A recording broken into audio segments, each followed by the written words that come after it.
travelers flying in or out of airports like Armstrong International in the coming days may notice a longer wait at security in light of the recent terror threats.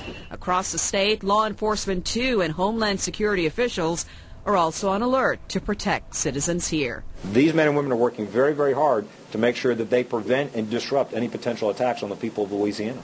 Elsewhere across Metro New Orleans, the head of the local FBI office says most of the increased security work will take place behind the scenes. I will have a command post set up through the weekend and into next week where I will staff it 24/7 with agents, analysts, task force officers, and other employees to evaluate what we have. Locals, like many others across the nation, are being urged to call in anything that appears suspicious. If it's out of place and it is something, then potentially we've stopped something from happening. The local head of the FBI says port cities like New Orleans remain vulnerable, but so are many other areas here in this region because of high-profile targets like petrochemical facilities, which are a huge supply of the nation's energy. Federal agents say they remain inundated daily with information on other potential terror attacks against the U.S.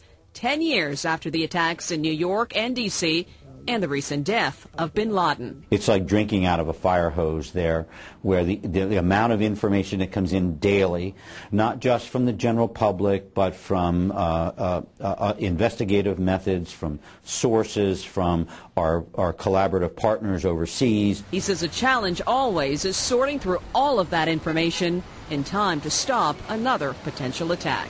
Liz Reyes, Fox 8 News. Federal agents say 10 years after the September 11th attacks, there are more investigative efforts between federal and local agencies following bin Laden's death. They say the challenge is keeping track of all the lone potential suspects who've been inspired to follow in his footsteps.